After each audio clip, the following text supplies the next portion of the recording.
Francis, great to see you here today. Just your quick take on the numbers that we've seen here. Retail sales and consumer sentiment. Retail sales actually coming in a little bit light, 0.5%. Consumer sentiment coming in a little bit heavy here. This is, as always, a devil in the details. What we're witnessing in the U.S. economy right now is a transition away from COVID inflation and COVID themes towards conflict inflation and conflict themes. And by that, I mean we're still seeing evidence of reopening activity, restaurants getting more activity, but we're also seeing some of that pressure coming from higher gasoline spending. Remember that our retail sales numbers are in nominal terms. They're not adjusted for inflation. When you actually look at volumes of retail sales, people are paying more out of pocket, but they're taking home a lot less. So it's no wonder that our consumer is not particularly happy. And yes, we did get a little bit of an increase in consumer sentiment, but look at the long-term trend of consumer sentiment. We are at recession level consumer sentiment when you look at the actual level of the activity, even with the month-over-month improvement. And we've never had a Fed that hiked in to this level of consumer sentiment weakness before. So I don't see a picture of a roaringly strong consumer. I see a consumer that's moving from, yeah, we had, high prices in used cars to high prices in food and energy that's going to crowd out other spending at a time when income is coming down. That's not a great consumer outlook. Francis, that's an excellent point, because there's been this thesis in the market this week that, inflation has peaked. Well, the PPI yesterday, as you know, came in an 11.2% increase over the past 12 months. CPI before, 8.5% increase. These are large increases that probably really don't reflect the prices that average Americans are paying for food. My question to you is, do you see a sharp spending slowdown this spring because of the inflation that is now rippling through the economy? I see a material slowdown across most sectors in the United States. And here's the thing, possibly mathematically, we may have seen that year over year CPI start to come down. And that's just because CPI math is not real life. What matters most to the demand destruction elements is where that inflation is concentrated. During COVID, we were seeing it in things I'm going to call largely discretionary. Home renos, fences, pools, even a car. You're not buying those things every month. And if you don't want to get them, you can live without them. We're moving towards a different, more nefarious type of inflation. Food and energy are items you cannot substitute away from. They're going to be more painful for the American consumer. So in a way, yes, of course, the bond market's going to care if we have a 20 basis point miss on headline inflation to the upside or the downside. But I'm moving away from the idea of trying to pin the month that CPI peaks. I care about the detrimental impact of the type of inflation on the consumer. And what I suspect is in the next 3 to 6 months, we're going to see how the shifting nature of inflation becomes more important than the headline.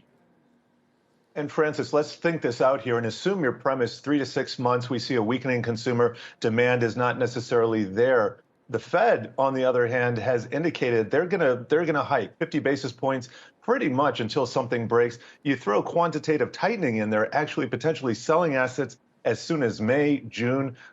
What does this big picture look like to you?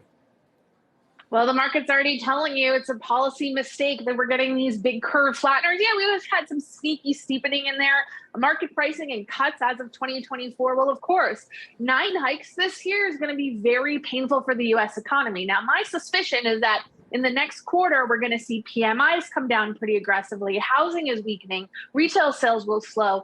And the Fed will have cover to, yes, continue a normalization. We're not in a crisis anymore. We're not in a recession, but have a bit of cover to pivot more dovishly. And if they do that, the cycle gets extended. We could see re-steepening of the curve.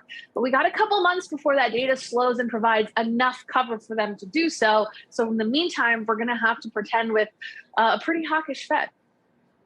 Well, if the economy is going to slow down at this rate that you're talking about, Francis, do you think the Fed, by later this year, just stops raising rates and lets inflation run hot? Well, it's possible, but again, it depends on the nature of what the inflation is, and will also depend on that really critical inflation expectations. Chair Powell told us on March 16th, there's very little the Fed can do about this year's inflation. What are Fed hikes going to do for port openings in China or energy crisis or lack of wheat production in the Ukraine? They know there's nothing they can do to combat that type of inflation. What they're trying to do is make sure long-term inflation expectations remain anchored. So that's another key part of the puzzle. They'll have to choose how much growth are we willing to sacrifice to bring down those long-term inflation expectations, which is why when we see consumer sentiment data, What I care most about is that 5 to 10-year inflation. That's going to be one of the key drivers, and expectations for that remain relatively well anchored. If they become unanchored, the Fed's probably going to choose inflation expectations over growth. That's not going to be fun for any of us, but the Fed has a job to do. And so I'm an investor here listening to all this talk. I'm a little bit scared, perhaps. I'm looking at my bank account, my 401k. What do I do right now?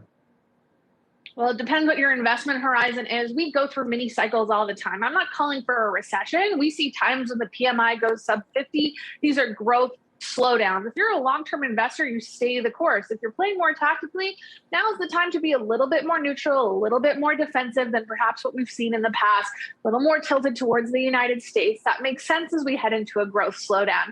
But again, if you're a long-term investor, we've seen these wiggles before. We've already seen an equity market that's priced in a lot of weakness. Home builders down 30% have already told us it sees slowdown coming. Same with discretionaries. So there's a lot of the story in. What I think is not well priced is that bond market right now, especially the front end. It's going to have to take some of those hikes out of the front end. Maybe time to think about adding to duration a bit.